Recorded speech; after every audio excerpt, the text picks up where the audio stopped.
des transports sur ce site pour attirer l'attention et évoquer la question du fret fluvial, du fret ferroviaire aussi, qui nous paraît absolument essentiel tant sur le plan économique que sur le plan environnemental. Un train de 850 mètres comme celui dont nous venons d'assister au chargement d'un des containers, c'est l'équivalent de 60 camions. C'est la possibilité de transporter un container en rejetant dans l'atmosphère 85% de CO2 en moins. C'est donc sur le plan sociétal, sur le plan environnemental, sur le plan humain aussi, sur le plan de la sécurité des transports, un avantage absolument considérable. Et pourtant, la situation de notre pays en matière de transport de fret n'est pas bonne. En 1990, la part modale du fret ferroviaire dans l'ensemble des transports, c'était 26%. En 2005, c'était 10%. On était passé de 26 à 10% et nous sommes aujourd'hui à 11,5%. C'est évidemment beaucoup trop faible et nous ne pouvons pas nous en satisfaire. Cette part a diminué relativement, elle a aussi diminué en valeur absolue. En 1990, le fret ferroviaire, c'était l'équivalent de 700 000 wagons. Aujourd'hui, on est à 150 000 wagons. On ne peut pas se satisfaire de ça. Et nous considérons, aussi bien pour des raisons économiques que pour des raisons environnementales, pour des raisons humaines, pour des raisons de sécurité, que nous devons faire en sorte de remonter cette pente et de développer, dans toute la mesure du possible, le transport fluvial et ferroviaire du fret dans notre pays. Pour ce faire, et compte tenu de la réforme ferroviaire en cours, j'ai demandé à Madame la Ministre des Transports, en bonne intelligence avec les entreprises du secteur, et premier rang desquelles évidemment SNCF Réseau, de réfléchir à l'avenir du secteur ferroviaire, du transport de fret ferroviaire, en mettant l'ensemble des éléments sur la table, c'est-à-dire la nécessité de mieux investir dans le réseau y compris dans le réseau capillaire, comme on dit, c'est-à-dire les petites lignes qui permettent d'aller chercher les boîtes là où elles sont. Je lui ai demandé également de regarder la question de l'organisation opérationnelle de l'entreprise, en mettant tout sur la table, y compris l'éventuelle question de la filiarisation de SNCF Fret.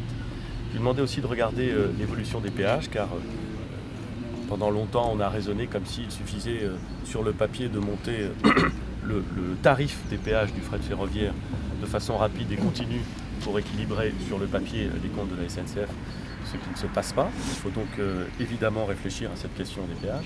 Il faut que nous organisions collectivement les investissements, l'organisation, la tarification, pour être certain de pouvoir développer autant que possible ce fret ferroviaire et fluvial. Et ici, sur ce site, on voit bien les enjeux. On voit bien l'importance dans une zone très dense comme la région Île-de-France, avec plus de 10 millions de personnes qui y vivent, avec une très forte activité économique, d'utiliser le fleuve et le rail pour faire bouger les marchandises de façon à éviter l'engorgement routier et l'insécurité et la gêne qui peuvent aller avec en région dense et dans un ensemble où évidemment la pression sur le réseau routier est considérable. C'est donc un enjeu global que nous voulons traiter, que nous avons commencé à traiter, que l'entreprise et le gouvernement, les entreprises et le gouvernement vont traiter ensemble. C'est ça que je voulais indiquer ici, parce qu'encore une fois, derrière les grandes réformes, il y a des sujets concrets. Et le transport des marchandises, c'est un sujet extrêmement concret dans lequel la France, pour des raisons anciennes, n'est pas à la hauteur où elle devrait être.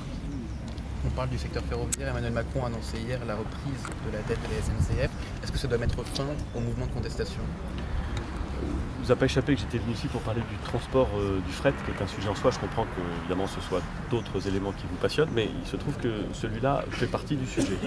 Alors la question de la reprise de la dette, on l'a évoqué. Le gouvernement a indiqué qu'avant la fin du quinquennat, l'État prendrait ses responsabilités. Le président de la République a évoqué hier la possibilité de reprendre la dette à compter du 1er janvier 2020, c'est-à-dire avant la fin du quinquennat, parfaitement conforme évidemment. La question de savoir selon quel quantum, selon quelle modalité, est toujours sur la table.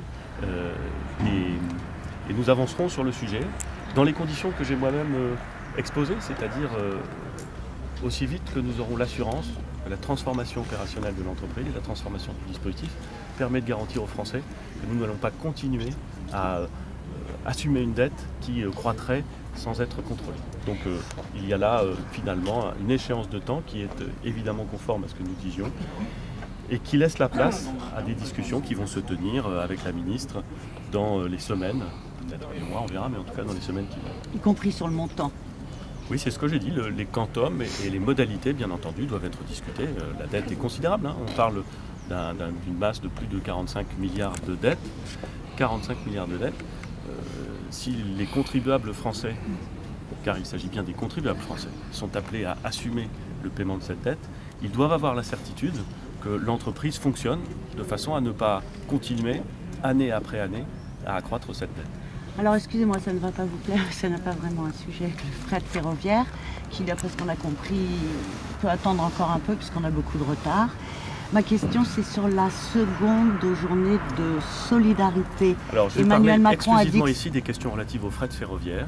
D'abord parce que c'est l'objet de mon déplacement. Je suis ici avec le ministre d'État et avec la ministre des Transports. Et que je pense que c'est un sujet important. Ce n'est pas le seul sujet important, mais comme c'est le sujet qu'on traite aujourd'hui, je préférerais le traiter complètement. Est-ce qu'il faut en fait entre la réforme du fret et la réforme ferroviaire pour les passagers le même parallèle qu'il y a entre deux rails. C'est-à-dire que c'est le même sujet. Est-ce qu'il faut envisager de taxer davantage le transport routier ? Oui, je veux dire. C'est exactement le même sujet. La transformation du système ferroviaire, c'est pas simplement la transformation du transport des passagers, c'est aussi la transformation du transport des marchandises. C'est le même sujet. Et si on veut mieux fonctionner pour les passagers et pour les marchandises, il faut prendre la réforme dans son ensemble. C'est d'ailleurs à ça, c'est d'ailleurs un des objectifs de la réforme que nous avons en cours. Il ne vous a pas échappé que dans la réforme qui est en cours, il y a des aspects relatifs à la mise en concurrence, c'est vrai. Il y a des aspects relatifs à la fin de l'embauche au statut, c'est vrai. Il y a des aspects relatifs à l'organisation de l'entreprise, avec la volonté de faire en sorte que l'entreprise soit unifiée, souple et à capitaux publics. Et sous cette qualité d'unification, il y a l'idée qu'il y ait un patron opérationnel de la SNCF qui soit capable justement de répondre aux enjeux absolument considérables que sont le meilleur transport des personnes, mais aussi le bien meilleur transport des marchandises. C'est la même réforme.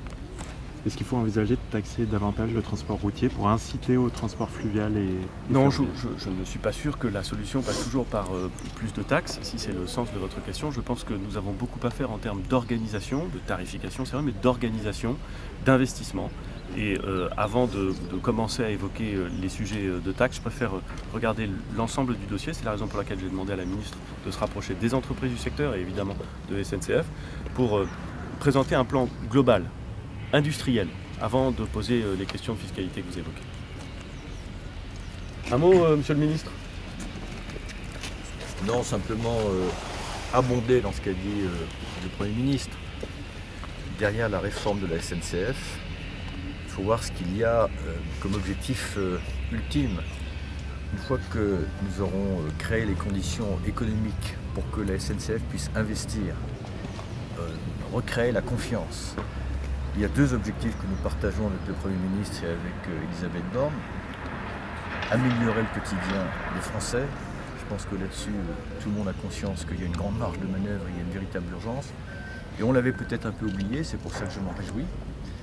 Parce qu'en matière de transport, malheureusement, les émissions de gaz à effet de serre continuent à augmenter. Évidemment, améliorer les conditions pour que la France puisse avoir, en matière de fret ferroviaire, une ambition qui soit à la hauteur des enjeux écologiques. Et de ce point de vue-là, il ne voyait aucune ironie, mais on a une grande marge de manœuvre, une grande marge de progression. Encore faut-il qu'on se mette en ordre de marche, et c'est ce que le Premier ministre nous demande de faire avec Elisabeth Borne à dater d'aujourd'hui. Nicolas Hulot, il n'a pas du tout été question d'écologie hier dans l'interview d'Emmanuel Macron, vous le regrettez ? Je reprends ce que vient de dire le Premier ministre, vous savez, moi je suis très discipliné, nous sommes là pour parler du fret ferroviaire. Et justement, en parler, c'est parler de l'écologie. Merci.